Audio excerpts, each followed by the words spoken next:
खुद को इतना संभालो कि गिराने वाला भी सोचने पे मजबूर हो जाए, और मेहनत इतनी शिद्दत से करो कि हौसले को देख के प्रॉब्लम खुद ब खुद तुमसे दूर हो जाए।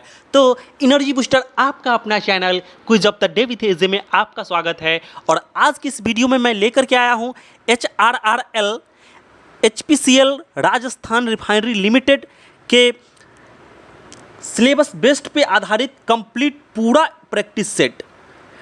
जी हाँ, इसमें आपको टोटल 100 क्वेश्चन मिलेंगे। जैसा कि आपको एग्ज़ाम में 30 क्वेश्चन नॉन टेक्निकल से और 70 क्वेश्चन टेक्निकल से मिलेंगे। 100% सिलेबस बेस्ड पे आधारित हर टॉपिक को टच किया गया है। आपको इसमें क्वेश्चन मिलेंगे 100 क्वेश्चन। तो वीडियो को बिना स्किप किए हुए वीडियो लास्ट तक बने रहें, क्योंकि आपको वीडियो थोड़ा लंबा होगा मैं मानता हूँ, लेकिन आपको एक कंप्लीट प्रैक्टिस सेट इसमें आपको देखने को मिलेगा। और मैं आपको बता देना चाहता हूं कि जैसा कि आप लोग को पता ही होगा, क्वेश्चन जो होगा आपको एग्ज़ाम में 2 पार्ट में मिलेंगे। एक तो पार्ट 1 मिलेंगे 30 मार्क्स का होगा, और एक पार्ट 2 जो कि 70 मार्क्स का होगा। ठीक है, तो इसके बाद आपको ये देखना है कि पार्ट 1 में जो है क्या क्या पूछे जाएंगे। तो ये पार्ट 1 में आपको मिलेंगे इंटेलेक्चुअल पोटेंशियल और लॉजिकल रीजनिंग। ये दोनों जो है रीजनिंग का ही पार्ट है।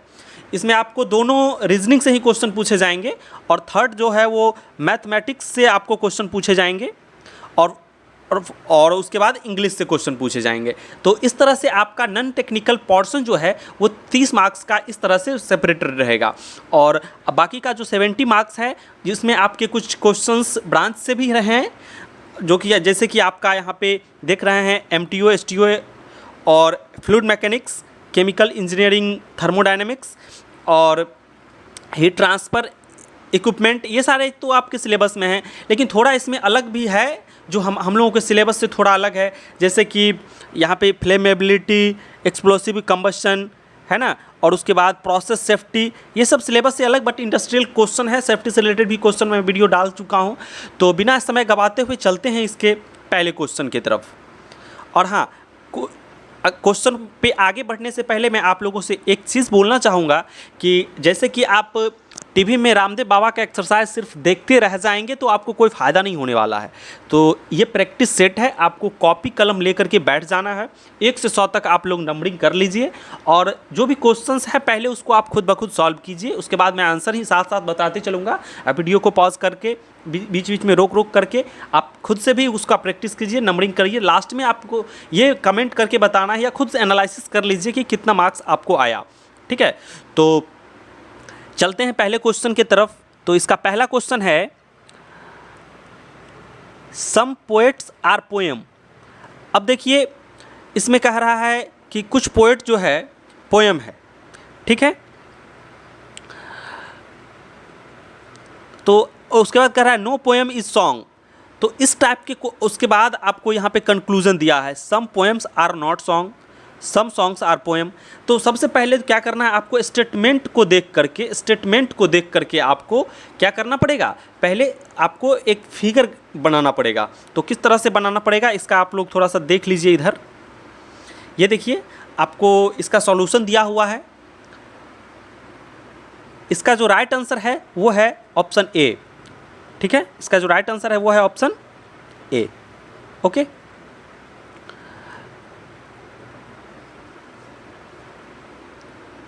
उसके बाद चलते हैं अगले क्वेश्चन की तरफ। फिर उसी सेम टॉपिक से है, सिलोजिज्म से। अगला क्वेश्चन है, some papers are pen, all pencils are pens.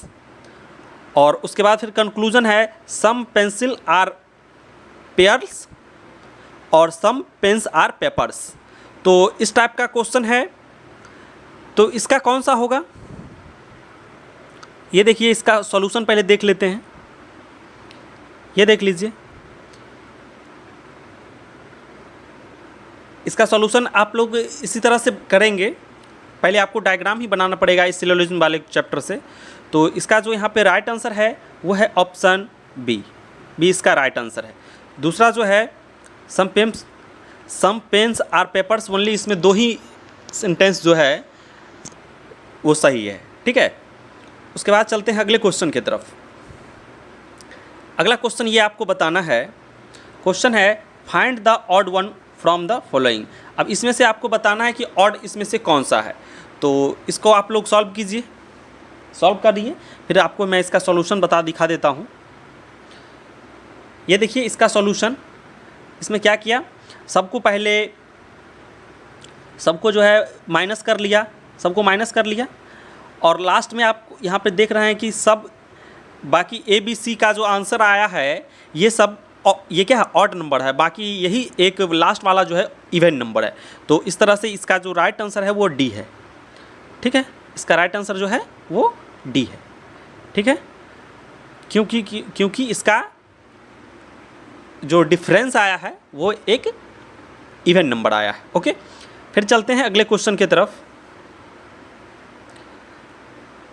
अब ये देखिए, इसको आप लोग सॉल्व करिए, ये आपको सॉल्व करके बताना है what will come at the place of question mark। अब आपको बताना है कि यहाँ पे क्या होगा रीजनिंग। इसको सॉल्व करिए आप लोग। तो फर्स्ट ऑप्शन जैसे आप ये देख रहे हैं, 1 का स्क्वायर है, ये 3 का स्क्वायर है, ये 5 का स्क्वायर है, ये 7 का स्क्वायर है। आप देखिए 2 बढ़ा रहा है, तब कितना होगा, 9 का स्क्वायर होगा।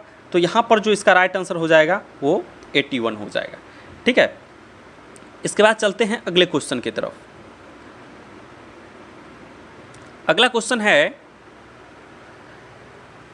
APRXSZ are sitting in a row, S and Z are in the centre, A and P are at the end, और R is sitting to the left of A। Who is the right of P। तो इस type के question में आपको क्या करना है, पहले आपको डायग्राम, पहले उसको आंसर लिखना पड़ेगा। जैसे ए पी ये सब एक ही रो में है, तो पहले आपको लिखना पड़ेगा। इस तरह से इसका सॉल्यूशन जब आप करेंगे तो आप पाएंगे कि इसका जो राइट आंसर है वो है एक्स। ठीक है, तो इसका जो राइट आंसर आपको निकलेगा वो निकलेगा ये एक्स। ठीक है, रीजनिंग है, इसको आप लोग खुद से पहले सॉल्व करना। मैं थोड़ा फास्ट चल रहा हूँ क्योंकि 100 क्वेश्चन कवर करने हैं, और नॉन टेक में थोड़ा सा समय लगेगा, टेक्निकल में बिल्कुल भी टाइम नहीं लगेगा, MCQ में। उसके बाद ये आपको बताना है कि in a certain code fire is coded at DGPC, what will be the last letter of coded word short. अब जिस कोड में फायर को लिखा गया है DGPC, उसी कोड में SHOT को क्या लिखा जाएगा। तो इस टाइप के क्वेश्चन में आपको क्या करने हैं, तो इसमें क्या करना है, आपको पहले आपको क्या करना पड़ेगा कि जैसे फायर है तो ये आप लिख लीजिए फायर। ठीक है, उसके नीचे लिख लीजिएगा DGPC, और अब लास्ट वाला का ही एक ही निकालना है, पूरा वर्ड इसको चाहिए नहीं, तो सिर्फ एक का देख लेते हैं। लास्ट वाले का ही क्या है इसका सीरीज। तो ई से आया सी, मतलब आप क्या देख रहे हैं, पीछे जा रहा है। ई से पहले आता है डी को छोड़ करके सी, एक छोड़ करके एक आंसर है। तो टी से एक पहले क्या होगा, टी से पहले एक क्या होगा, एस को छोड़ करके फिर जाना है आर। तो मतलब इसका जो राइट आंसर हो जाएगा वो हो जाएगा आर। ठीक है, समझ गए होंगे। उसके बाद चलते हैं अगले क्वेश्चन की तरफ। अगला क्वेश्चन आपको बताना है कि अस्थमा रिलेटेड है लंग्स से, तो कंजक्टिविटी किससे रिलेटेड है। ऑप्शन ए बोन से, ऑप्शन बी टीथ से, ऑप्शन सी आइज से, और ऑप्शन डी ब्लड से। तो इसका जो राइट आंसर हो जाएगा वो हो जाएगा ऑप्शन सी, आइज से रिलेटेड है कंजक्टिविटीज। ओके, उसके बाद चलते हैं अगले क्वेश्चन की तरफ। अगला क्वेश्चन है 12 से 35 जिस प्रकार रिलेटेड है, उसी प्रकार 16 से यहाँ पे क्या रिलेटेड होगा। तो इस टाइप के क्वेश्चन में आप देखिए, जैसे कि 12 है तो क्या 6 दूनी 12, 6 और 6 का स्क्वायर कितना हुआ 36, यहाँ पे है 35, मतलब 12 से जो रिलेटेड है इस तरह से 35। तो इसी तरह से इसमें क्या होगा, ये 8 दूनी 16, तो 8 का स्क्वायर कितना 64 और -1, इसका आंसर जो हो जाएगा वो हो जाएगा क्या 63। ठीक है, मैं सॉल्यूशन भी बता रहा हूँ, बट आपको सॉल्यूशन पहले खुद से करना है। ठीक है, उसके बाद चलते हैं अगले क्वेश्चन की तरफ, सेम टू सेम उसका सॉल्यूशन है वो। उसके बाद अगला क्वेश्चन है, which one set of letter when sequentially placed at the gaps in the given letter series shall completed it। अब देखिए इस टाइप के क्वेश्चन में आपको सबसे पहला स्टेप क्या करना है, जितने भी लेटर दिए हुए रहेंगे उसको काउंटिंग कर लेना। उसको क्या करना है, काउंटिंग कर लेना। तो इसमें देखिए 1 2 3 4 5 6 7 8 9 10 11 12 13 14 15। अब 15 है तो इसको आपको 3-3 के सीरीज़ में बांट लीजिए। अगर यहाँ पे 16 रहता तो हम 4-4 के सीरीज़ में बांट लेते। यहाँ पे 15 है तो उसको 3-3 के सीरीज़ में बांट लीजिए, ठीक है, ए बी सी। उसके बाद ये देखिए 3-3 के सीरीज़ में हम जब बांटेंगे तो क्या फ़ायदा होगा, ये देखिए। अब देखिए पहले जैसे यहाँ इस वाले जगह पे क्या होगा, तो बी के बगल में आप इसी में देखिए, बी के बगल में यहाँ पे क्या है, यहाँ पे देखिए बी के बगल में क्या है, ए। तो यहाँ पर जो हो जाएगा वो हो जाएगा ए, ठीक है। अब यहाँ देखिए यहाँ पे क्या होगा, अब यहाँ पे क्या होगा, तो सी के बगल में कहाँ पे देखिए, यहाँ पे यहाँ से देखिए,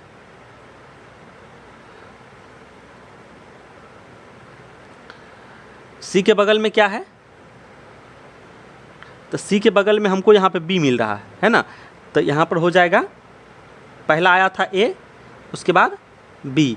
अब देखिए उसके बाद इस जगह पे क्या होगा, तो ए के बगल में क्या है, तो ए के बगल में यहाँ देखिए सी है, तो ए बी सी। फिर इस तरह से यहाँ पे क्या होगा, तो सी के बगल में क्या है, बी, और यहाँ पे क्या होगा, तो फिर सी के बगल में क्या है, बी। तो इस तरह से ये जो हो गया इसका राइट आंसर हो गया A B C B B. तो इसका जो राइट आंसर हो गया वो हो गया ऑप्शन ए, ठीक है। मतलब इस टाइप का क्वेश्चन जब आपको एग्ज़ाम में आए तो पहले उसको सीरीज़ को क्या करना है, पार्टीशन में बांट लेना। और इस टाइप का क्वेश्चन अक्सर आपको देखने को मिल सकता है, ठीक है, आता है अक्सर एग्ज़ाम में। उसके बाद चलते हैं अगले क्वेश्चन की तरफ। अब देखिए, अब आपको डाटा इंटरप्रिटेशन से आपको पाई चार्ट देखने को मिल सकता है, ठीक है। तो जैसे यहाँ पे देखिए कि कह रहा है क्वेश्चन नंबर 10 से 12 तक, हो सकता है आपके एग्ज़ाम में 5 क्वेश्चन भी इससे रिलेटेड आ जाए कि क्वेश्चन नंबर इतना से इतना तक पाई चार्ट से है। यहाँ पर हमने 3 क्वेश्चन ही किया है। तो अब देखिए इसमें आपको क्या करना है, डाटा को पहले केयरफुली पढ़ना पड़ेगा। जैसे कह रहा है based on the data given on the pie chart solve the question below. अब क्या है कह रहा है percentage sale of different models of computer in Kolkata in 2 different years give total sale, ये 1998 इज 7890 और एंड इंक्रीज 16.5 इन 1999। अब देखिए क्वेश्चन क्या कह रहा था कि ये डिफरेंट टाइप का कंप्यूटर है, सैमसंग है, तोशिबा है, एचपी है, कॉम्पैक है। ये क्या है कि 1999 में इसका सेल इतना हुआ और 1998 में इतना हुआ, है ना। तो टोटल सेल 1998 में जो हुआ वो 9890 हुआ। तो अब जैसे जैसे क्वेश्चन कहेगा वैसे वैसे उसका सॉल्यूशन करना है, ठीक है। तो चलते हैं अब इसके क्वेश्चन पे। क्वेश्चन देखिए, क्वेश्चन कह रहा है the percentage changes in the sale of Toshiba in 99 is approximately. अब देखिए तो इसके लिए पहले हमको ये जानना पड़ेगा कि 98 में तोशिबा कितना बिका, उसके बाद देखना पड़ेगा कि 99 में कितना बिका, उसके बाद उसका परसेंटेज निकाल लेना है, ठीक है। तो इसका सॉल्यूशन भी हम आपके लिए लेके आए हैं, इसका सॉल्यूशन देख लीजिए। तो यहाँ देखिए टोटल सेल इन 1998 इतना है। उसके बाद तोशिबा 12% है 1998 में, तो टोटल का 12%, इतना का 12% कितना हो गया, तो इस तरह से इसका निकाल लिया, ठीक है। और इसी तरह से फिर टोटल सेल निकालना पड़ेगा। इसका 1999 में कितना हुआ, तो इतना तो 98 में हुआ, इसका 16% ज़्यादा हुआ था तो उसका भाई 16% पहले निकालना पड़ेगा। इस तरह से दोनों डाटा जब आपको निकल जाएगा तब इसी का तो परसेंटेज निकालना, पहले तो चेंजिंग निकालना है, चेंजिंग कितना ज़्यादा हुआ तो दोनों को माइनस करके पहले उसका चेंजिंग निकाल लिया। और चेंजिंग यही जो है सो इसका कितना परसेंट है, तो क्या करना है, इसको इससे डिवाइड करके 100 से मल्टीप्लाई कर देना है, ठीक है। तो ये यहाँ पे मिसिंग है 986 लिख लिया है, इसको यहाँ पे 946 होगा, ठीक है, तो इस तरह से आपको इसको सॉल्व कर लेना है। ओके, उसके बाद चलते हैं अगले क्वेश्चन की तरफ। अगला क्वेश्चन है what is the ratio between the Compaq sale in 1998 and those IBM in 1999। फिर इसी तरह से इसमें भी आपको डाटा से करना पड़ेगा, कैसे बनाना है हिंट्स आपको मैं दे देता हूँ, सॉल्व कर लीजिएगा इसी तरह से। ठीक है, पहले आपको 1998 में सेल का कॉम्पैक्ट का कितना हुआ तो 21%, तो उसका ये निकाल लेना है। फिर 1999 में IBM कितना हुआ तो वो निकाल देना है, और उसके बाद दोनों का रेशियो निकाल देना है, बात ख़त्म, बस और कुछ है नहीं करना। उसके बाद चलते हैं अगले क्वेश्चन की तरफ। अगला क्वेश्चन है IBM sales in 1998 is what percentage of the sale of Samsung in 1999। तो पहले फिर इसमें भी दोनों का निकालना पड़ेगा कि IBM सेल्स इन 1998, फिर निकाल दिया, फिर सैमसंग का निकाल दिया 1999 में, जैसा कि क्वेश्चन में है। फिर उसके बाद दोनों का परसेंटेज कह रहा था, दोनों का परसेंटेज निकाल दिया, दोनों को डिवाइड करके 100 से मल्टीप्लाई।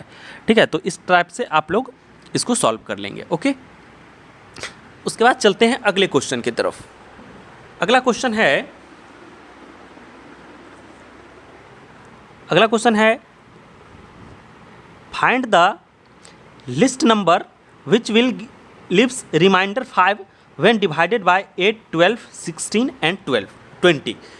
तो आपको ये कह रहा है कि कोई ऐसा नंबर बताना है जिसको 8 से जब डिवाइड करेंगे तो भी 5 आएगा रिमाइंडर शेष, और 12 से डिवाइड करेंगे तो भी 5 आएगा, 16 से डिवाइड करेंगे फिर भी 5 आएगा, मतलब और 20 से डिवाइड करेंगे तो भी 5 आएगा। ऐसा आपको नंबर्स बताने हैं। ठीक है, तो इस टाइप के क्वेश्चन को सॉल्व करने के लिए आपको क्या करना होता है, ये जितना भी डाटा दिया हुआ है, जितना भी नंबर्स दिए हुए हैं, जैसे कि 8, 12 और 16 और 20, इसका आपको क्या करना है, LCM निकाल लेना है। ठीक है, तो LCM अभी हम पूरा भी नहीं निकालेंगे, यहाँ पे आपको इसको LCM निकालना है पहले। LCM आप जब निकालेंगे तो LCM जो आपको आ जाएगा वो आ जाएगा 240, आप निकाल के देख लीजिए। ठीक है, उसके बाद LCM 240 आया, मतलब कि 8, 12, 16, 20 से 240 जो है पूरा डिविजिबल है। अब रिमाइंडर भी 5 लाना है तो उसको क्या करना है, 5 उसमें जोड़ देना है। तो यहाँ पे जो इसका राइट आंसर हो जाएगा वो हो जाएगा B।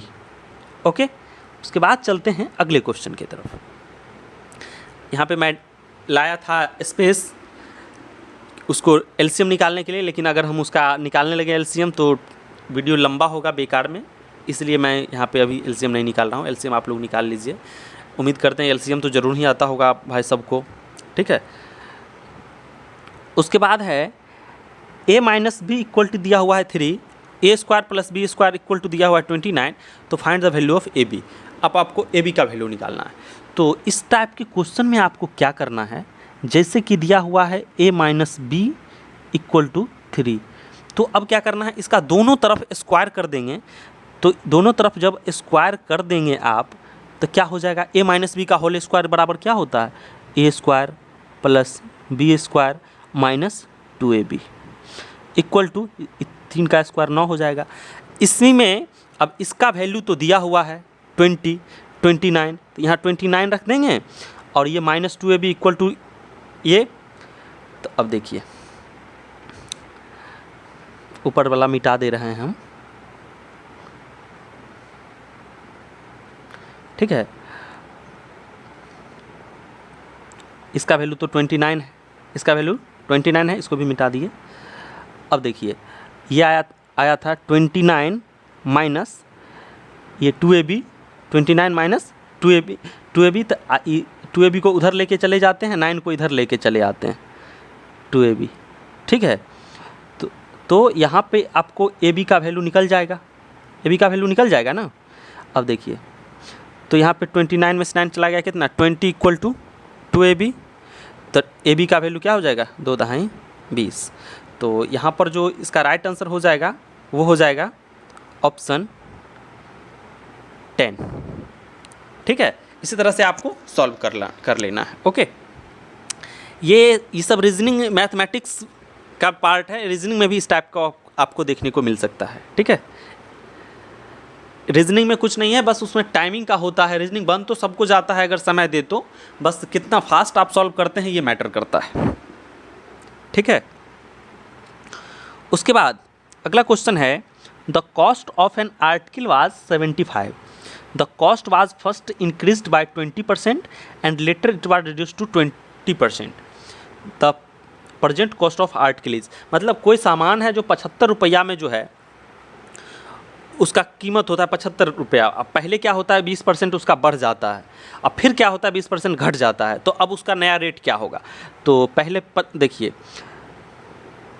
तो पहले देखिए 75 रुपया का सामान था, इसको क्या करना है 20% इसमें जोड़ देना है. तब 75 का 20% कितना होगा उसमें पहले उसको जोड़ देंगे, है ना. 20 पंचे 100, 5 से कट गया, 15 पंचे 75, तब 75 और 15 क्या हो गया 90. मतलब जब 20% बढ़ा, सॉरी क्वेश्चन में 20% नहीं 25% था, सॉरी हाँ ठीक है ओके 20% ही है. तो जब 20% हुआ तो आया 90. जब 20% उसका रेट बढ़ा तो उसका रेट कितना हो गया 90. अब इसमें से क्या करना है घटा लेना है इसका 20%, इसका 20%. ओके कट गया, E0 से E0 कट गया, और 9 दूनी 18, अतः 90 माइनस 18 गया कितना 72. तो यहाँ पर जो इसका राइट आंसर हो जाएगा वो हो जाएगा 72. ओके उसके बाद चलते हैं अगले क्वेश्चन की तरफ. अगला क्वेश्चन है if A B are in the ratio of 3:4, B C in the ratio of 12:13, 12:13, तो ए और सी का रेशियो आपको बताना है. तो इस टाइप के क्वेश्चन में आपको क्या करने हैं, तो देखिए A:B का रेशियो है 3:4, उसको इस तरह से लिख देना, और B:C का रेशियो कितना है 12:13. ठीक है, उसके बाद क्या करना है इसको इस तरह से मल्टीप्लाई कर दीजिए, तो क्या हो जाएगा 12×3 36, ये हो जाएगा 48, और ये हो जाएगा कितना 52. उसके बाद अब कह रहा है ए और सी का, मतलब 36 और 48 का ये रेशियो निकालना है ना. तो 36 और 48 को जब आप डिवाइड करेंगे तो कितना होगा देखते हैं.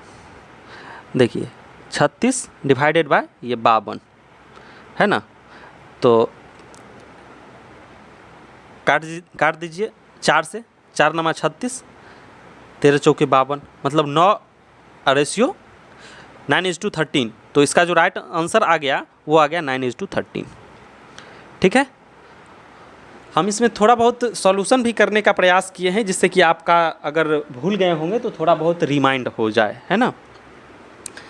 उसके बाद चलते हैं अगले क्वेश्चन की तरफ. अगला क्वेश्चन है if a man will sell his chair, एक आदमी है जो कि अपना चेयर बेचता है 720 रुपया में. क्या करता है बेचता है, तो उसको लॉस होता है 25%. तो 25% उसको गेन पाने के लिए कितना में उसको फिर जो है बेचेगा. तो देखिए एक आदमी 720 रुपया में बेचता है तो इतना लॉस होता है, तो पहले इसका निकालना पड़ेगा CP, क्रय मूल्य पहले निकालना पड़ेगा. तो CP इक्वल टू जो फार्मूला होता है वो क्या होता है SP मल्टीप्लाई 100 डिवाइडेड बाय, यहाँ लॉस परसेंट है ना, तो 100 माइनस 25. इसको सॉल्व कर लेंगे. ठीक है, तो क्या हो जाएगा 720 × 100 बट्टे 75. इसको लिख देते हैं, अब इसको इसके जगह पे डायरेक्ट लिख देते हैं 75. ठीक है, अब देखिए 25 ये 75, यहाँ 25 चौके 100 है ना. अब 3 से ही कट जाएगा 240, क्या हो जाएगा 240, मतलब ये जो आ गया 240 × 4, तो CP जो निकल गया 240 × 4 है ना. 240 को जब 4 से हम लोग करेंगे मल्टीप्लाई तो क्या हो जाएगा 960. मतलब अब जो नया CP आ गया 960, अभी यही आंसर अभी नहीं हुआ. अब इस 960 रुपया पर अब 25% हमको क्या चाहिए प्रॉफिट, तो अब हमको CP ये नया SP निकालना है. CP ये रहा. ठीक है, तो अब देखिए 960, तो अब जो SP का जो फार्मूला होता है वो क्या होता है, तो CP कितना है अभी निकला था 960 इंटू 1 माइनस 1 प्लस 25/100, यही फार्मूला होता है, ठीक है। और इसको जब आप सॉल्व करेंगे तो इसको आप लोग सॉल्व कर लीजिए, फिर जो आपका आंसर आएगा वो आएगा ऑप्शन नंबर ए, ठीक है। और आप लोग और फास्ट भी कर सकते हैं, कोई ज़रूरी नहीं है कि वीडियो को जब तक हम सॉल्व करें आपको वीडियो पे रुके रहना है। आप लोग वीडियो को पॉज करिए, आंसर मारिए, आगे बढ़िए, ठीक है। एक जैसा कि हम आपको बता दिए हैं कि प्रैक्टिस सेट है आपके लिए। उसके बाद चलते हैं अगले क्वेश्चन की तरफ। देखिए अगला क्वेश्चन है, ए train passes two bridges of length 800 meter and 400 meter in 100 second and 60 second respectively. The length of train is, अब देखिए कोई ब्रिज है 800 मीटर का और एक ब्रिज है 400 मीटर का। एक ट्रेन जो है 800 मीटर वाले को 100 सेकेंड में पार करता है, 400 मीटर वाले को 60 सेकेंड में पार करता है। तो लेंथ ऑफ द ट्रेन क्या है, तो इसका आपको सोल्यूशन करना है। आप लोग करिए, उसका सोल्यूशन मैं यहाँ पे करके लाया हूँ। तो इसका आप लोग इस तरह से ट्रेन का x मान लिया, फिर इसका x मान करके इसका स्पीड निकाल दिया। चाल बराबर क्या होता है, दूरी बट्टा समय, तो दूरी 800 और ट्रेन का जोड़ दिया, समय 100 सेकेंड।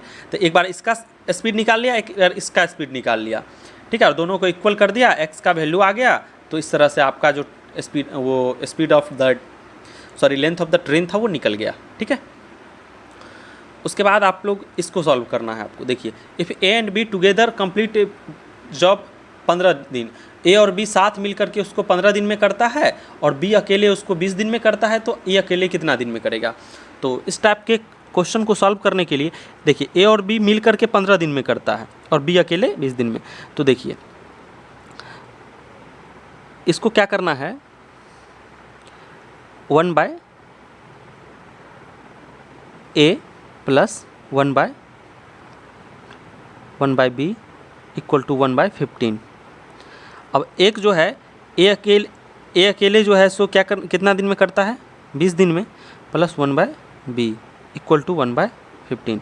अब इस तरह से आप एक इसका वैल्यू निकाल लेंगे पहले, ठीक है। इसका वैल्यू निकालने के लिए इसको उधर ले करके जाएंगे, तो 1/15 तो क्या हो जाएगा,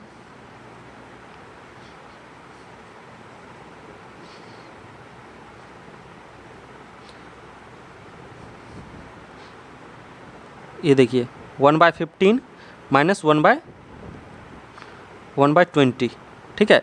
इसको जब आप सॉल्व करेंगे तो क्या हो जाएगा, इसका एलसीएम हो जाएगा 60, ठीक है। नीचे मिटा दे रहे हैं,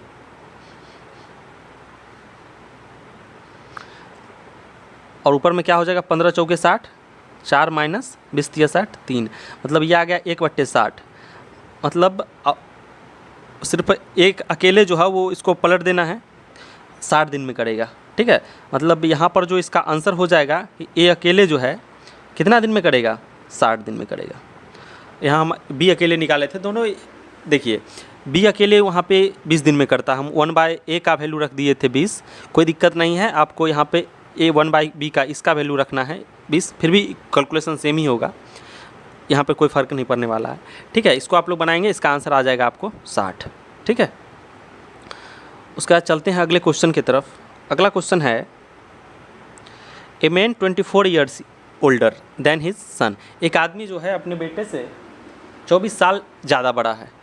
इन 2 ईयर्स, 2 ईयर्स के बाद क्या होगा, उसका age will be twice of the his son's age, मतलब 2 साल बाद उसका एज जो है बेटे के एज से दोगुना हो जाएगा। The present age of his son, present age जो है सो अभी उसका कितना है। तो इसका आपको सॉल्यूशन करना है कि let the son's present age जो है सो x मान लिया, तो प्रेजेंट एज हो जाएगा उसका पिता का x प्लस 25, क्योंकि 24 साल बड़ा है। अब कह रहा है 2 साल बाद, तो दोनों में जो है सो दोनों में 2 साल बाद जोड़ देना है 2, ठीक है। इसका दोगुना कह रहा है, फिर x का वैल्यू निकालेगा, वही उसका प्रेजेंट एज हो जाएगा, ओके। तो इस तरह से बढ़ते हैं अगले क्वेश्चन की तरफ। 3 numbers are in the ratio of 3, 4, 5, the LCM इतना है, तो एचसीएफ क्या होगा।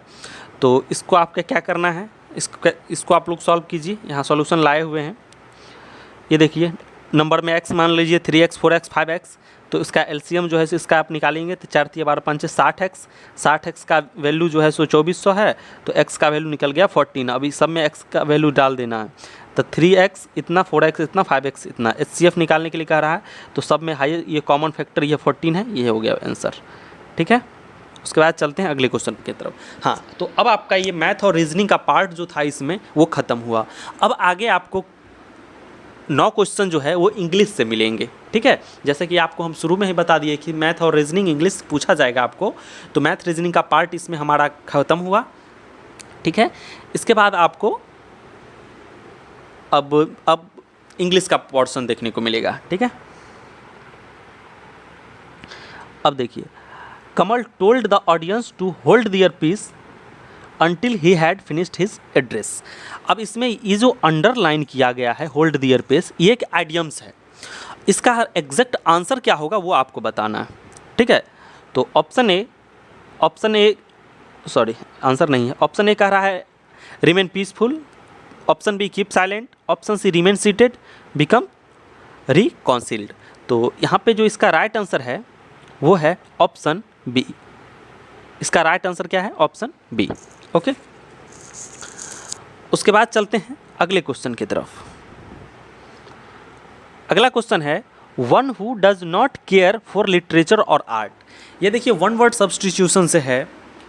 अब आपको बताना है कि जो लिटरेचर का और आर्ट का मतलब कला और साहित्य का जो केयर नहीं करता है, जो सम्मान नहीं करता है, वैसे पर्सन को क्या बोलते हैं?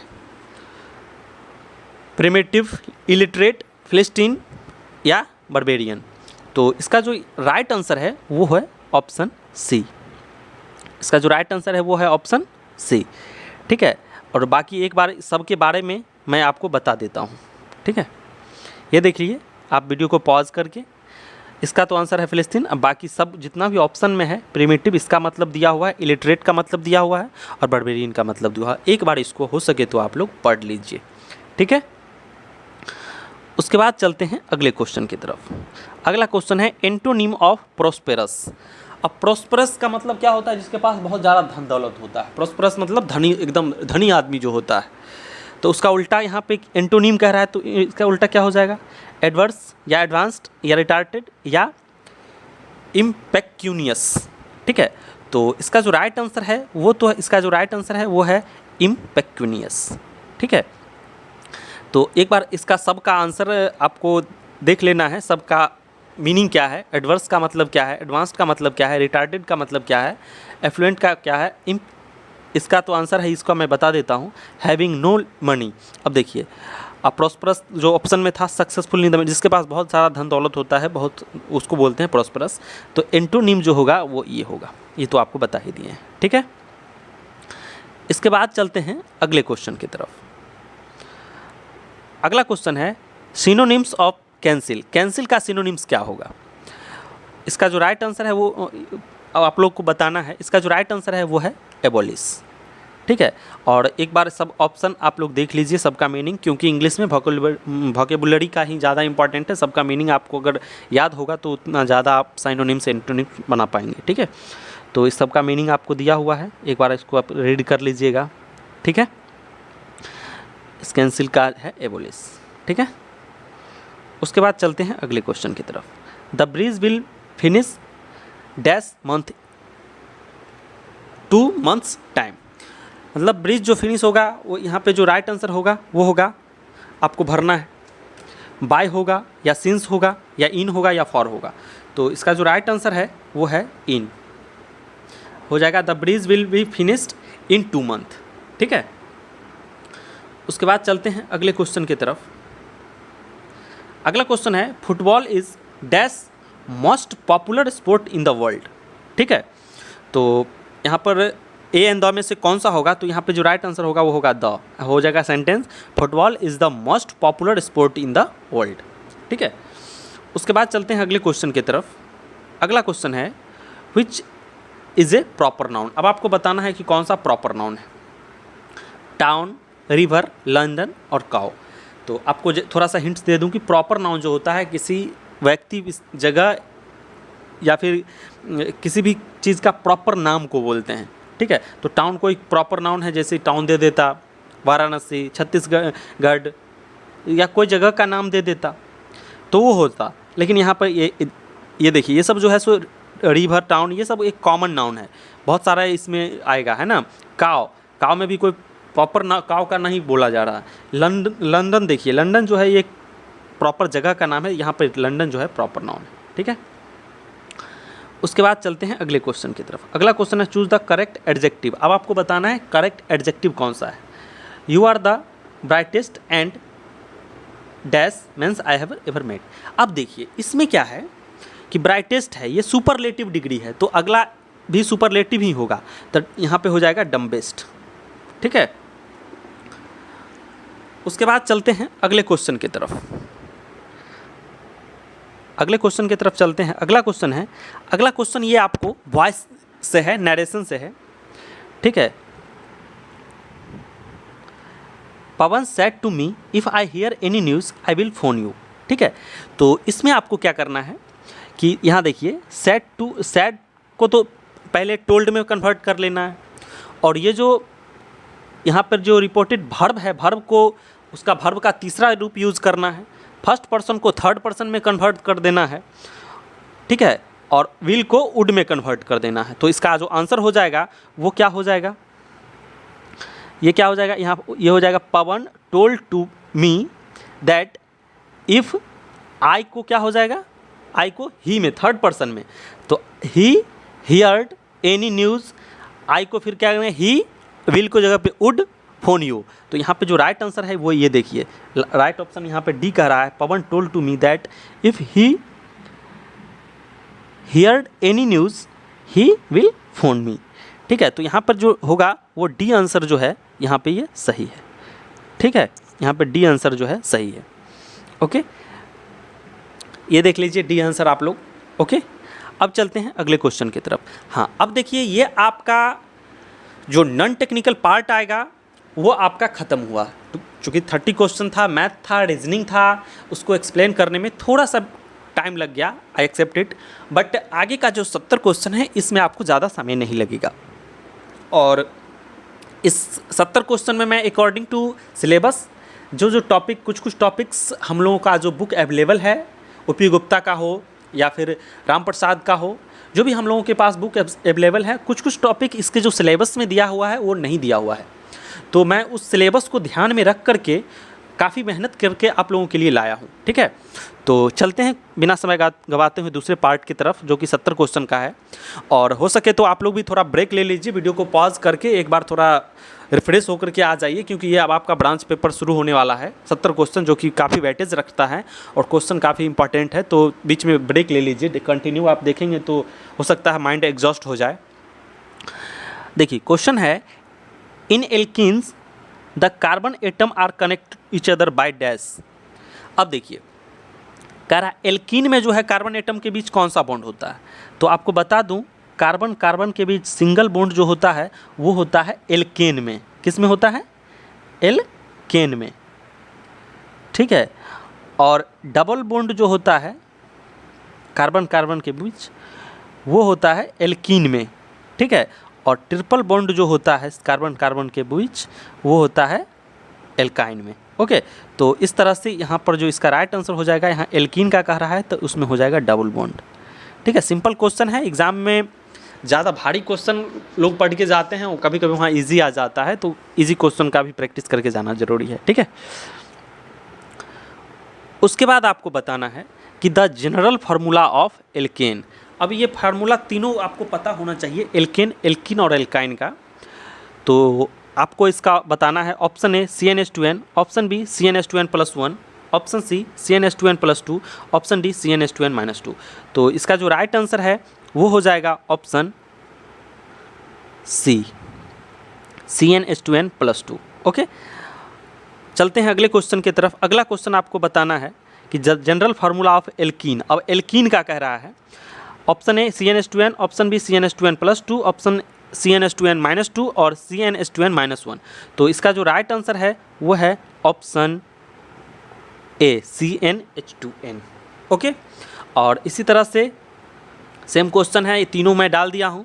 एल्काइन सॉरी, इसमें जो है ये एल्काइन का पूछ रहा है, एल्कीन का नहीं। तीनों लिखा हूँ इसमें, एल्काइन का इसमें आंसर बताना है आपको। एल्कीन का तो दूसरा ऑप्शन हो गया, ठीक है, जो इससे पहला वाले क्वेश्चन में। एल्काइन का जो होगा वो होगा CnH2n-2। ठीक है, आपको याद रखना है, एक बार मैं आपको रिमाइंड करवा दूं। एल्केन का जो होता है CnH2n+2, एल्कीन का जो होता है CnH2n, ठीक है, और एल्काइन का जो होता है CnH2n-2। ठीक है, तो इस तरह से ये तीनों हो गया। इसके बाद अब आपको बताना है which of the following compound is more acidic. अब ये जो हाइड्रोकार्बन है, एल्केन, एल्कीन, एल्काइन, इसमें से बताना है आपको कौन सा मोर एसिडिक होगा। Option A alkane, option B alkene, option C alkyne और option D all of them are same acidic. तो इसका जो राइट आंसर है वो है ऑप्शन सी। एल्काइन जो है मोर एसिडिक होता है। क्यों? क्योंकि इसका हाइब्रिडाइजेशन कम होता है। ठीक है, हाइब्रिडाइजेशन पे डिपेंड करता है। अब देखिए, हाइब्रिडाइजेशन ये भी कभी कभी आपसे हो सकता है, पूछा जा सकता है। ये देखिए, the acidic behaviour depend upon the hybridisation of the molecule as we know that. Alkane का हाइब्रिडाइजेशन sp3 होता है। हो सकता है आपसे ऐसा भी पूछ दे ऑब्जेक्टिव बना के कि एल्केन का हाइब्रिडाइजेशन क्या होता है। ठीक है, ये भी अपने आप में एक क्वेश्चन है। एल्केन का sp3 और एल्कीन का sp2, एल्कीन का, और एल्काइन का जो है sp होता है। ठीक है, और यही जो है सबसे ज़्यादा एसिडिक होता है। ठीक है, उसके बाद चलते हैं अगले क्वेश्चन की तरफ। अगला क्वेश्चन है the structure of benzene is. Benzene का स्ट्रक्चर क्या होगा? ट्राइगोनल, स्क्वायर प्लेनर, टेट्राहेड्रल और प्लेनर। तो इसका जो राइट आंसर है वो है ऑप्शन डी, प्लेनर। उसके बाद चलते हैं अगले क्वेश्चन की तरफ, थोड़ा फास्ट चलेगा। कंसेप्ट आपको याद रखना है कि ऑल एरोमेटिक कंपाउंड है प्लेनर स्ट्रक्चर। चाहे कोई भी एरोमेटिक कंपाउंड होगा, सबका जो स्ट्रक्चर होगा वो प्लेनर ही होगा। उसके बाद चलते हैं अगले क्वेश्चन की तरफ। ठीक है, the structure of benzene was given by. Benzene का स्ट्रक्चर किसने दिया? थॉमसन ने, फ्रेंड्रिच ने, केकुले ने और फैराडे ने। तो इसका जो राइट आंसर है वो है ऑप्शन सी, केकुले। ठीक है, उसके बाद चलते हैं अगले क्वेश्चन की तरफ। अगला क्वेश्चन है which one mentioned below is one of the commercial explosive. आपको बताना है कॉमर्शियली एक्सप्लोसिव कौन सा है। तो इसका जो राइट आंसर है वो है option B, dynamite. Commercially explosive का यहाँ पे कुछ एग्जांपल्स मैं लेकर के आया हूँ। कॉमर्शियली एक्सप्लोसिव जो होता है वो होता है black powder, dynamite, urea, nitrate, TNT, ये सभी जो है वो कॉमर्शियली एक्सप्लोसिव है। ओके, उसके बाद चलते हैं अगले क्वेश्चन की तरफ। अगला क्वेश्चन है what is the property of low explosive. Low explosive का क्या प्रॉपर्टी होता है? Reaction rate are high, reaction rate require an initiator, reaction rates are slow, yield at low flame temperature. तो इसका जो राइट आंसर है वो है option C, reaction rate are slow. Reaction rate slow होता है, वो लो एक्सप्लोसिव होता है। ठीक है, उसके बाद चलते हैं अगले क्वेश्चन की तरफ। अगला क्वेश्चन पे जाने से पहले यहाँ पे लो एक्सप्लोसिव के बारे में वही लिखा हुआ है कि low explosive are that material whose reaction rates are relatively slow and controllable. ठीक है, example various propellant such as colloidal cellulose, nitrate, black powder, charcoal, ये सब इसका लो एक्सप्लोसिव का एग्जाम्पल है। उसके बाद चलते हैं अगले क्वेश्चन की तरफ। अगला क्वेश्चन है in which categories explosive are used in highest amount. इसमें से कौन सा कैटेगरीज में जो है सो ज़्यादा अमाउंट में एक्सप्लोसिव होते हैं? Option A coal mining, option B metal mining, option D non metallic mining और ऑप्शन डी कंस्ट्रक्शन। तो इसका जो राइट आंसर है वो है option A, coal mining. Okay, उसके बाद चलते हैं अगले क्वेश्चन की तरफ। अगले क्वेश्चन पे जाने से पहले ये कंसेप्ट देख लीजिए। Industrial usages of high explosive in the category such as coal mining का जो होता है वो 30% होता है। ठीक है, और मेटल माइनिंग का जो होता है वो 20% होता है, और नॉन मेटलिक का माइनिंग का होता है वो 23% होता है, और कंस्ट्रक्शन एंड रोड बिल्डिंग का 25% होता है। तो ये जो कंसेप्ट है ये भी अपने आप में एक क्वेश्चन है। ओके, चलते हैं अगले क्वेश्चन की तरफ। अगला क्वेश्चन है what type of explosive is TNT। अब TNT किस टाइप का एक्सप्लोसिव है? Option A secondary explosive, option B primary explosive, tertiary explosive, none of this. तो इसका जो राइट आंसर है वो है ऑप्शन बी, TNT जो है ट्राइनाइट्रोटोल्यूएन, ठीक है, इसको बोलते हैं प्राइमरी एक्सप्लोसिव। ओके, चलते हैं अगले क्वेश्चन की तरफ। अगला क्वेश्चन है which of the following furnace is best suitable for the efficient combustion of coal. अब एफिशिएंट कंबशन ऑफ कोल के लिए कौन सा फर्नेस यूज़ किया जाता है, ब्लास्ट फर्नेस या पुडिंग फर्नेस या ओपन हर्थ फर्नेस या बॉयलर फर्नेस। तो आपको मैं बता दूं कि ये फर्स्ट 3 ऑप्शन जो आप देख रहे हैं ये स्टील इंडस्ट्री में यूज़ किया जाता है, कोल इंडस्ट्री में बॉयलर फर्नेस का यूज़ होता है, ठीक है। उसके बाद चलते हैं अगले क्वेश्चन की तरफ। अगला क्वेश्चन है nylon threads are made of. अब देखिए, अब यहाँ से कुछ क्वेश्चंस आपको पॉलीमर से रिलेटेड हैं और मैं आपको बता दूं कि पॉलीमर से रिलेटेड क्वेश्चंस का मैं सेपरेट 2 वीडियो 40 क्वेश्चन का बहुत ही बेहतरीन वीडियो बना चुका हूं काफ़ी मेहनत करके, जिसमें आपको ओनली पॉलीमर से रिलेटेड क्वेश्चन मिलेंगे और वहाँ पे एक क्वेश्चन का शानदार एक्सप्लेनेशन भी आपको मिलेगा और उसका लिंक भी मैं इस वीडियो के डिस्क्रिप्शन में डाल दिया हूं। अगर आप नहीं देखें उस वीडियो को तो आप उस वीडियो को ज़रूर देख लें, जिससे कि आपके एग्ज़ाम में पॉलीमर से रिलेटेड क्वेश्चंस आपसे छूटे ना। ओके, चलते हैं। ऑप्शन है polyester polymer, polyamide polymer, polyethylene polymer और पॉलीविनाइल पॉलीमर। तो इसका जो राइट आंसर है वो है पॉलीएमाइड पॉलीमर, ठीक है। उसके बाद चलते हैं अगले क्वेश्चन की तरफ। अगला क्वेश्चन है addition polymer monomer used is unsaturated compound, saturated compound, bifunctional saturated compound, trifunctional saturated compound. तो इसका जो राइट आंसर है वो है इसका जो राइट आंसर है वो है अनसैचुरेटेड कंपाउंड। ओके, उसके बाद चलते हैं अगले क्वेश्चन की तरफ। Polymer formation from monomer start by. अब देखिए, मोनोमर से जब पॉलीमर फॉर्मेशन होता है तो कहाँ से स्टार्ट होता है, तो इसका आंसर आप लोग लगाइए। चारों ऑप्शन नहीं पढ़ेंगे, बड़ा ऑप्शन पढ़ेंगे तो टाइम वेस्ट होगा। इसका मैं राइट आंसर बताता हूँ, आप लोग पॉज करके एक बार इसको पढ़ लीजिए। तो इसका जो राइट आंसर है वो है option A, the condensation reaction between monomer. Okay, condensation reaction होता है। उसके बाद चलते हैं अगले क्वेश्चन की तरफ।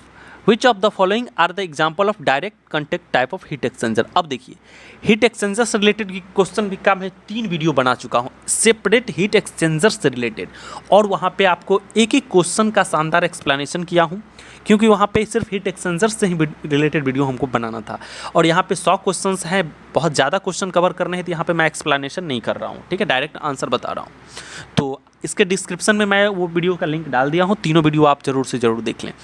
तो इसका आंसर आपको बताना है, तो इसका जो राइट आंसर है वो है ऑप्शन डी, ठीक है। चलते हैं अगले क्वेश्चन की तरफ। अगला क्वेश्चन है usually the flow arrangement of 2 fluid in compact heat exchanger is. Compact heat exchanger में कौन सा टाइप का फ्लो होता है, parallel flow, counter flow, cross flow, none of this. तो इसका जो राइट आंसर है वो है option C, cross flow. Okay, उसके बाद चलते हैं अगले क्वेश्चन की तरफ। अगला क्वेश्चन है the normal automobile radiator of heat exchanger of the type. Normal जो ऑटोमोबाइल का रेडिएटर होता है वो किस टाइप का उसमें फ्लो होता है। तो option A direct contact, parallel flow और काउंटर फ्लो, क्रॉस फ्लो। तो इसका जो राइट आंसर है वो है option D, cross flow. Radiator में कैसा फ्लो होता है, क्रॉस फ्लो। ओके, उसके बाद चलते हैं अगले क्वेश्चन की तरफ। अगला क्वेश्चन है in convection heat transfer energy transfer takes place between. तो इसका आंसर आपको बताना है, इसका आंसर आप लोग बताइए। मैं इसका सही आंसर बता देता हूँ। इसका जो राइट आंसर है वो है option B, solid surface and fluid system in motion. Okay, ये इसका राइट आंसर है। उसके बाद चलते हैं अगले क्वेश्चन की तरफ। इस क्वेश्चन को आप लोग देखिए। Generally natural convection occurs due to. इसका option A change in velocity of the fluid, change in density of the fluid, change in molecular structure of the fluid, none of this. तो इसका जो right answer है वो है option B, change in density of the fluid. Okay, उसके बाद बढ़ते हैं अगले क्वेश्चन की तरफ। अगला क्वेश्चन है what is the ratio of buoyancy force to the viscous force on a fluid. अब आपको बताना है कि बियोंसी फोर्स और विस्कस फ्लूइड का जो फोर्स का जो रेशियो होता है वो क्या होता है। Option A Prandtl number, option B Reynolds number, option C Nusselt number, option D Grashof number. तो इसका जो राइट आंसर है वो है ऑप्शन डी, ग्रासॉफ नंबर, ठीक है। चलते हैं अगले क्वेश्चन की तरफ। अगला क्वेश्चन है, in natural convection Nusselt number depend upon the. Natural convection में नसेल्ट नंबर किस पे डिपेंड करता है? पेरेंटल नंबर और रेनॉल्ड्स नंबर पे, ग्रासऑफ नंबर और रेनॉल्ड्स नंबर पे, ग्रासऑफ नंबर और पेरेंटल नंबर पे, नन ऑफ दिस। तो इसका जो राइट आंसर है वो है ग्रासऑफ नंबर और पेरेंटल नंबर पे। ओके, उसके बाद चलते हैं अगले क्वेश्चन की तरफ। अगला क्वेश्चन है, what is the relation between reflectivity rho, absorptivity alpha and transmissivity gamma. तो इसका जो राइट आंसर है वो है, ये तीनों का जो सम होता है वो 1 होता है। एब्जॉर्बिविटी, रिफ्लेक्टिविटी एंड ट्रांसमिटिविटी का जो सम होता है वो 1 होता है। ओके, उसके बाद चलते हैं अगले क्वेश्चन की तरफ। The radiation energy from the sun is produced by. इसका आंसर आपको बताना है। तो फ्यूजन इसका लास्ट सही आंसर होगा। फ्यूजन मतलब संलयन, ठीक है। और जो एनर्जी प्रोड्यूस होता है सन से, ठीक है, वो नाभिकीय संलयन के द्वारा होता है, फ्यूजन, ठीक है। विखंडन होता है फ्यूजन, वो आंसर नहीं लगाना है आपको, ठीक है। उसके बाद चलते हैं अगले क्वेश्चन की तरफ। अगला क्वेश्चन है, who invented the multiple effect evaporator. Multiple effect evaporator का इन्वेंशन कौन किया? इसका आंसर आप लोग मारिए। इसका जो राइट आंसर है वो है ऑप्शन ए, नॉर्बर्ट रेल्यूक्स। ओके, इसका राइट आंसर है। उसके बाद चलते हैं अगले क्वेश्चन की तरफ। अगला क्वेश्चन है, what is the steam economy of single effect evaporator. और एज पर ये कंसेप्ट भी आप लोग याद रख लीजिए कि सिंगल इफेक्ट का आपको जो होता है वो एक से क्या होता है, एक से कम होता है। सिंगल इफेक्ट का जो होता है एक से कम होता है, और एक से ज़्यादा जो है वो होता है मल्टीपल इफेक्ट का एक से ज़्यादा होता है, ठीक है। तो इस तरह से सिंगल इफेक्ट का कह रहा है तो एक से कम वाला हो जाएगा 0.8, ठीक है। चलते हैं फिर अगले क्वेश्चन की तरफ। अगला क्वेश्चन है, a multiple effect evaporator as compare to single effect evaporator of the same capacity has. इसका आंसर आप लोगों को बताना है, ठीक है। तो इसका आंसर आप लोग लगाइए। इसका जो राइट आंसर है वो है option C, higher steam economy, ठीक है। उसके बाद चलते हैं अगले क्वेश्चन की तरफ। अगला क्वेश्चन है, the optimum value of when exit angle for centrifugal impeller is. अब देखिए, ये सेंट्रीफ्यूगल पंप का क्वेश्चन है, ठीक है, जो कि आपको सिलेबस में जो लिखा है ना, different types of process equipment, उसके अंतर्गत ये आएगा, ठीक है। तो इसका आपको बताना है ऑप्शन ए 10 से 12, 20 से 25, 30 से 40 और 50 से 60। तो इसका जो राइट आंसर है वो है ऑप्शन बी, 20 से 25 डिग्री। ओके, उसके बाद चलते हैं अगले क्वेश्चन की तरफ। अगला क्वेश्चन है, the NRV is installed in pump. NRV जो है पंप में किस में लगा होता है, सक्शन में या डिस्चार्ज में या बोथ में या नन ऑफ दिस। तो इसका जो राइट आंसर है वो तो आपको पता ही होगा, एनआरवी जो लगा होता है डिस्चार्ज में, जिससे फ्लो बैक ना आए। ओके, उसके बाद चलते हैं अगले क्वेश्चन की तरफ। स्ट्रेनर जो लगा होता है वो कहाँ लगा होता है? तो स्ट्रेनर जो लगाया जाता है सक्शन में लगाया जाता है, जिससे कि उसमें कोई पार्टिकल वगैरह अंदर पंप के अंदर ना जाए, जिससे कि उसके इम्पेलर को डैमेज ना करे, ठीक है। उसके बाद चलते हैं अगले क्वेश्चन की तरफ। अगला क्वेश्चन है, centrifugal pump is started by it's delivery valve. मतलब जब आप सेंट्रीफ्यूगल पंप को स्टार्ट करेंगे तो उसके डिलीवरी वाल्व का कंडीशन उस समय कैसा रहेगा, ठीक है। तो इसका जो राइट आंसर है वो है क्लोज, उसको आप क्लोज रखना पड़ेगा। एक्चुअली ये जो वैकेंसी है ये फ्रेशर्स पे हैं, तो इसलिए ज़्यादा भारी क्वेश्चंस इसमें मैं नहीं डाला हूँ, ठीक है। फ्रेशर्स पे है और पोस्ट आपको डायरेक्ट E0 का पोस्ट देगा, ठीक है। तो इसलिए इजी क्वेश्चन भी आपको देख के जाना है। कई बार लोग सिर्फ भारी भारी क्वेश्चन देख के चले जाते हैं, इजी क्वेश्चन वहाँ आके गलत करके आ जाते हैं, ठीक है। तो आपको पहले इजी क्वेश्चन भी आपको ज़रूर से ज़रूर देखना है। उसके बाद चलते हैं अगले क्वेश्चन की तरफ। अगला क्वेश्चन है, the compression ratio for the compressor is always. Compressor का जो कंप्रेसर रेशियो होता है वो कितना होता है हमेशा, आपको बताना है। बताइए इसका आंसर। आप लोग मन ही मन इसका आंसर सोच लीजिए, फिर मैं इसका आंसर बता रहा हूँ। इसका जो राइट आंसर है वो है मोर देन 1, ठीक है। कंप्रेशन रेशियो जो होता है कंप्रेसर का हमेशा जो है मोर देन 1 होता है। उसके बाद आपको इस क्वेश्चन को देखिए। क्वेश्चन है, the thrust on A rotor in centrifugal compressor is produced bye. तो इसका आप लोग आंसर बताइए।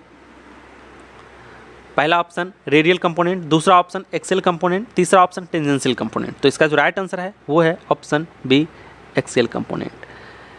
ठीक है, इसका आंसर आप लोग पहले एक बार आंसर जरूर बना लें और लास्ट में खुद को ये एनालिसिस करना है कि आपने कितना सही किया, ठीक है, और कितना गलत किया। उसके बाद चलते हैं अगले क्वेश्चन की तरफ। अगला क्वेश्चन है the volume of air delivered by the compressor is called. उसको क्या बोलते हैं? इसका राइट आंसर है कंप्रेसर कैपेसिटी। ठीक है, उसके बाद चलते हैं अगले क्वेश्चन की तरफ। अगला क्वेश्चन है the absolute pressure of air at the outlet of compressor is called. इसको क्या बोलते हैं? Back pressure, critical pressure, discharge pressure, none of this. तो उस प्रेशर को हम लोग बोलते हैं डिस्चार्ज प्रेशर, कंप्रेसर का डिस्चार्ज प्रेशर। ओके, उसके बाद चलते हैं अगले क्वेश्चन की तरफ। अगला क्वेश्चन है टावर डायमीटर में भी डिक्रीज्ड बाय। टावर डायमीटर जो है कब डिक्रीज होगा? यूजिंग हायर रिफ्लेक्स रेशियो और use increase tray efficiency, tray spacing, या increasing the flow rate, liquid flow rate, या increasing the vapour flow rate. तो इसका जो राइट आंसर है वो है option B, use increasing tray spacing. अगर ट्रे के बीच में स्पेस को अगर बढ़ा दिया जाएगा तो उसका डायमीटर क्या होगा? कम हो जाएगा, लेकिन कॉलम जो है सो बहुत लंबा हो जाएगा, है ना। उसके बाद चलते हैं अगले क्वेश्चन की तरफ। अगला क्वेश्चन है use of natural draft cooling tower practised when the air has low. क्या? इसका आंसर आपको बताना है। Humidity, temperature, both, none. तो इसका जो राइट आंसर है वो है बोथ। उसके बाद अगला क्वेश्चन है the combination of ideal reactor among the following. Ideal reactor जो है किसका किसका कम्बिनेशन होता है? प्लग फ्लो रिएक्टर और बैच रिएक्टर का, या बैच रिएक्टर या मिक्स रिएक्टर का, या प्लग फ्लो रिएक्टर और मिक्स रिएक्टर का, या बैच रिएक्टर ओनली। तो इसका जो राइट आंसर है वो है option C, plug flow reactor और मिक्स रिएक्टर का जो है वो कम्बिनेशन होता है आइडियल रिएक्टर। ओके, उसके बाद चलते हैं अगले क्वेश्चन की तरफ। पहले ही हम आपको बता चुके हैं कि इसमें हमने 100 क्वेश्चन को कवर किए हैं, इसलिए वीडियो थोड़ा सा लंबा जाएगा और आपको पेशेंस के साथ देखना है, ठीक है, क्योंकि अच्छी चीज़ों को पाने के लिए थोड़ा सब्र करना पड़ता है, थोड़ा पेशेंस रखना पड़ता है। अगर जैसे ही आप घबराए तो ऐसे ही आप कैरियर से दूर भाग जाएंगे, ठीक है। अगर आप चाहते हैं कि कैरियर हम अपना अच्छा बनाएं तो आपको थोड़ा सब वक्त देना पड़ेगा, खुद को अपना वक्त देना पड़ेगा। ओके, अगला क्वेश्चन है which type of reactor is used in small scale industry. Small scale industry में कौन से टाइप का रिएक्टर यूज़ किया जाता है? Batch reactor, plug flow reactor, CSTR, या नन ऑफ दिस। तो इसका जो राइट आंसर है वो है batch reactor. Small scale industry में बैच रिएक्टर का यूज़ किया जाता है। चलते हैं अगले क्वेश्चन की तरफ। अगला क्वेश्चन है over burning in furnace is phenomenon characterised by. इसका आंसर आपको बताना है। ऑप्शन आप लोग पढ़ लीजिए। इसका जो राइट आंसर है वो मैं बता देता हूँ। इसका जो राइट आंसर है वो है ऑप्शन सी। ओके, चलते हैं अगले क्वेश्चन की तरफ। अगला क्वेश्चन है dash are analysed using a polarograph. Polarograph से क्या एनालाइज करते हैं? आइसोटोनिक सॉल्यूशन, सॉलिड, लिक्विड और गैस। तो इसका जो राइट आंसर है वो है ऑप्शन बी, सॉलिड। उसके बाद चलते हैं अगले क्वेश्चन की तरफ। अगला क्वेश्चन है dash temperature scale assigns 0 degree to ice point and 80 degree to the steam point. उस टेम्परेचर को आप क्या बोलेंगे? तो उसका जो ऑप्शन ए है Celsius, option B Rankine, option C Reaumur और ऑप्शन डी फ़ारेनहाइट। तो इसका जो राइट आंसर है वो है option C, Reaumur scale. Okay, उसके बाद चलते हैं अगले क्वेश्चन की तरफ। अगला क्वेश्चन है pressure of 0.01 PSI can be measured by. 0.01 PSI के प्रेशर को किस से मेज़र, कौन से टाइप की गेज से मेज़र करेंगे? Option A ionisation gauge, option B Pirani gauge, option C McLeod gauge, option D none of this. तो इसका जो राइट आंसर है वो है option C, McLeod gauge. Okay, चलते हैं अगले क्वेश्चन की तरफ। अगला क्वेश्चन है silver point temperature is dash degree Celsius. Silver point temperature कितने डिग्री सेल्सियस को बोलते हैं? 760.5, 860.5, 960.5 और 1060.5। तो सिल्वर पॉइंट टेम्परेचर जो होता है वो होता है 960.5। ओके, चलते हैं अगले क्वेश्चन की तरफ। क्वेश्चन को इतना फास्ट कर रहे हैं फिर भी वीडियो थोड़ा सा लंबा हो गया है। Biometric strip are not used in, biometric strip जो है किस में यूज नहीं किया जाता है? बायोमेट्रिक थर्मामीटर में, या थर्मोकपल में, या थर्मोस्टेट में, या relay of opening and closing of electrical circuit. तो इसका जो राइट आंसर है वो मैं आपको बता दूं, इसका जो राइट आंसर है वो है थर्मोकपल। ओके, उसके बाद चलते हैं अगले क्वेश्चन की तरफ। अगला क्वेश्चन है McLeod gauge is use to measure the, ये सब इंस्ट्रूमेंटेशन का क्वेश्चन है। मैकेलॉयड गेज का यूज़ कहाँ पे किया, किसको मेजर करने के लिए किया जाता है? पॉइंट वेलोसिटी, या फ्लो रेट, या वैक्यूम, या प्रेशर। तो इसका जो राइट आंसर है वो है वैक्यूम। ओके, उसके बाद चलते हैं अगले क्वेश्चन की तरफ। अगला क्वेश्चन है डायलेटोमीटर इज यूज टू मेजर, डायलेटोमीटर जो है किसको मेजर करने के लिए किया जाता है? तो ऑप्शन आपको इसका लगा लीजिए आंसर, मैं बता देता हूँ। इसका जो राइट आंसर है वो है contraction and expansion due to changes in temperature, D answer इसका सही है। ओके, चलते हैं अगले क्वेश्चन की तरफ। अगला क्वेश्चन है working principle of mercury in glass thermometer is, mercury in glass thermometer का वर्किंग प्रिंसिपल क्या है? Option A volumetric expansion, option B pressure rise with temperature, option C linear expansion, और ऑप्शन डी नन। तो इसका जो right answer है वो है option A volumetric expansion. Okay, उसके बाद चलते हैं अगले क्वेश्चन की तरफ। अगला क्वेश्चन है removal of dash exemplify an absorption unit operation. Option A uranium from its ore, option B water from petrol, option C ammonium from coke oven gas, और mustard oil from the mustard seed. तो इसका जो right answer है वो है option B. Okay, चलते हैं अगले क्वेश्चन की तरफ। अगला क्वेश्चन है the relative volatility of separation of non ideal binary mixture by distillation should be 0, 1, greater than 1 और लेस देन 1। तो इसका जो राइट आंसर है वो है option C greater than 1। Okay, उसके बाद चलते हैं अगले क्वेश्चन की तरफ। अगला क्वेश्चन है डियरेशन ऑफ वाटर मतलब क्या? रिमूवल ऑफ ऑक्सीजन, ये भी अपने आप में क्वेश्चन है। तो कैसे किया जाता है? रेक्टिफिकेशन से, एब्जॉर्प्शन से, आयन एक्सचेंज से, या एडजॉर्प्शन से। तो इसका जो राइट आंसर है वो है आयन एक्सचेंज से। ठीक है, लेकिन ये डियरेशन में क्या होता है? ऑक्सीजन को रिमूव करते हैं, ये भी अपने आप में क्वेश्चन है, ये भी एक MCQ में आता है कभी कभी। उसके बाद चलते हैं अगले क्वेश्चन की तरफ। अगला क्वेश्चन है sublimation temperature of dry ice is, अब ड्राई आइस का सब्लिमेशन टेम्परेचर कितना होता है? -273, 0, -78 और 5। तो इसका जो राइट आंसर है वो है ऑप्शन सी। ओके, चलते हैं अगले क्वेश्चन की तरफ। अगला क्वेश्चन है the equation Cp - Cv = R is true for no gases, only real gases, only ideal gases, both. तो इसका जो राइट आंसर है वो है ऑप्शन सी। ओके, चलते हैं अगले क्वेश्चन की तरफ। अगला क्वेश्चन है specific heat of saturated water vapour eight 100 degree Celsius is, अब इसका आंसर आपको बताना है। Infinitive, negative, 0, positive. तो इसका जो राइट आंसर है वो है ऑप्शन बी निगेटिव। ठीक है, उसके बाद चलते हैं अगले क्वेश्चन की तरफ। Which of the following can be use to create a flow of gases where no significant compression is required, जहाँ पे कंप्रेशन की ज़रूरत ना हो वहाँ पे क्या यूज़ करते हैं? रेसिप्रोकेटिंग कंप्रेसर कह रहा है, एक्सियल कंप्रेसर कह रहा है, सेंट्रीफ्यूगल कंप्रेसर कह रहा है। तक तीनों कंप्रेसर तो नहीं होगा, जहाँ पे कंप्रेशन ज़रूरत नहीं होगा। इसका आंसर जो है वो है ब्लोअर। ठीक है, उसके बाद चलते हैं अगले क्वेश्चन की तरफ। अगला क्वेश्चन है venturi meter, orifice meter and nozzles are use to measure the fluid discharge from a pipeline. Average fluid velocity in a pipe can be measured by its option A weir, option B hot wire anemometer, option C cup and vein anemometer और option D none। तो इसका जो right answer है वो है option B. Okay, चलते हैं अगले क्वेश्चन की तरफ। अगला क्वेश्चन है प्रोपेलर आर, प्रोपेलर क्या है? एक्सेल फ्लो मिक्सचर है, लो स्पीड इम्पेलर है, used for mixing liquids of high viscosity, radial flow mixture.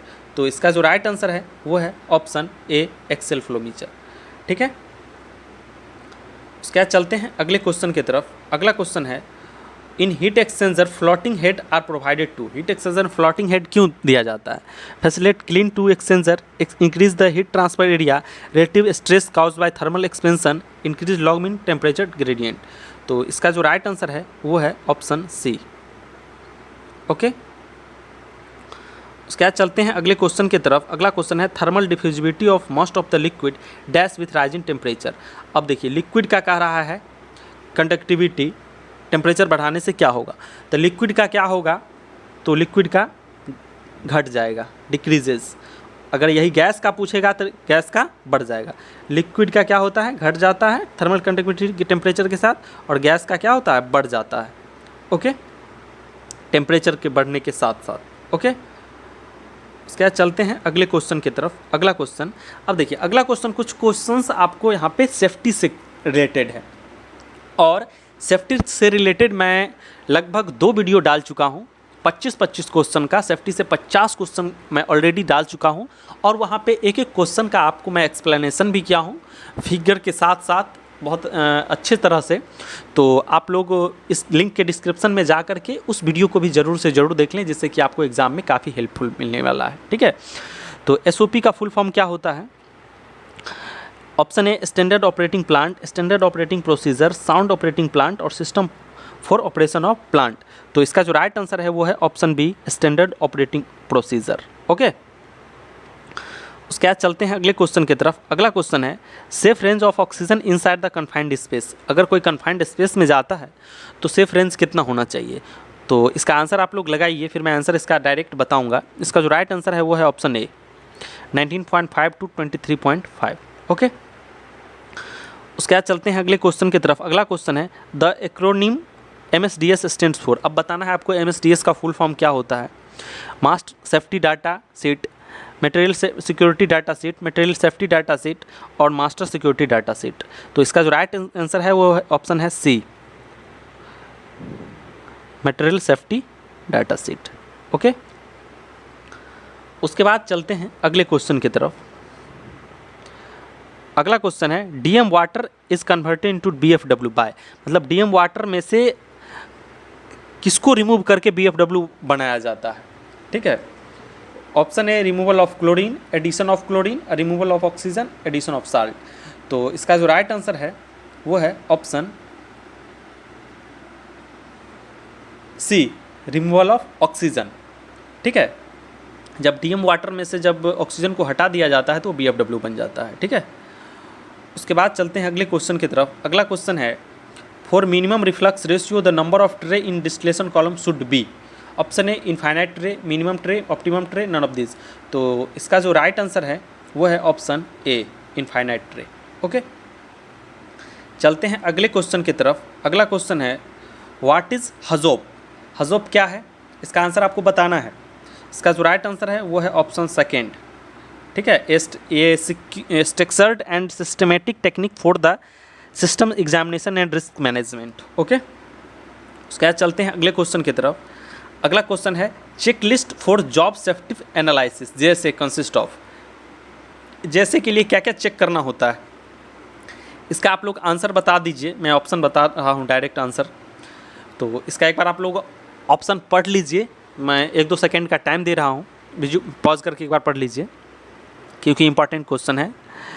इसका जो राइट आंसर है वो है option A, work area, material, machine and tools. ये सब चेक करना पड़ेगा JSA में। ओके, जॉब सेफ्टी एनालिसिस में। उसके बाद चलते हैं अगले क्वेश्चन की तरफ। अगला क्वेश्चन है which of the following colour is used for radiation hazard. Radiation hazard का कलर क्या होता है? Red, orange, green, purple. तो इसका जो राइट आंसर है वो है ऑप्शन डी, पर्पल। ओके, उसके बाद चलते हैं अगले क्वेश्चन की तरफ। अगला क्वेश्चन है dash is best suited extinguishing oil और फ्लेमेबल लिक्विड फायर। इसका आंसर कौन सा होगा? इसका आंसर आप लोग बताइए। इसका राइट आंसर है ऑप्शन सी, फोम। और इस सेट का last question which of the following will give maximum gas conversion. अब आपको बताना है इसमें से किस में जो है सो मैक्सिमम गैस कन्वर्जन होगा। Fixed bed reactor, fluidised bed reactor, semi fluidised bed reactor और प्लग फ्लो रिएक्टर। तो इसका जो राइट आंसर है वो है option C, semi fluidised bed reactor. ठीक है। तो इस तरह से एक पूरा कंप्लीट प्रैक्टिस सेट टाइप का मैं आपको ये वीडियो दिखाया। और अगर आप हमारे चैनल पे नए हो तो हमारा channel quiz of the day with AJ को सब्सक्राइब कर लीजिए। और अगर आप सब्सक्राइब किए हुए हों तो अपने दोस्तों को शेयर कर दीजिए, जिससे कि हमारा आने वाला वीडियो का नोटिफिकेशन मिले आपको सबसे पहले, और उन दोस्तों को भी कुछ हेल्प हो जाए। क्योंकि आप लोग जानते हैं कि केमिकल में कोई भी प्रैक्टिस सेट जल्दी अवेलेबल नहीं होता है। कोई सा प्रैक्टिस सेट नहीं मिलता है कि कौन सा एग्ज़ाम में किस टाइप का क्वेश्चन आएगा। तो मैं उस पूरा कंप्लीट सिलेबस बेस्ड पे मैं वीडियो बनाया था। और हमारे चैनल पे आपको आने वाले एग्ज़ाम के लिए इम्पॉर्टेंट MCQ क्वेश्चंस हमेशा देखने को मिलेंगे, ठीक है। तो अभी ये प्रैक्टिस सेट 1 था, बहुत जल्द मैं प्रैक्टिस सेट फिर 2 लेकर के आऊँगा। पूरा वीडियो आपका देखने के लिए धन्यवाद। चूँकि ये पहला वीडियो था प्रैक्टिस सेट का, इसमें इसलिए मैं क्वेश्चन का लेवल थोड़ा सा मतलब हल्का हल्का क्वेश्चन उठाया था, क्योंकि कई बार भारी क्वेश्चन पढ़ के जाते हैं एग्ज़ाम में इजी क्वेश्चन आ जाता है, ठीक है। तो इस पहला वीडियो था, उम्मीद करते हैं कि आपको वीडियो अच्छा लगा होगा। तो अगर वीडियो को अच्छा लगा हो तो शेयर करना ना भूलें। ओके, पूरा वीडियो देखने के लिए आपका धन्यवाद।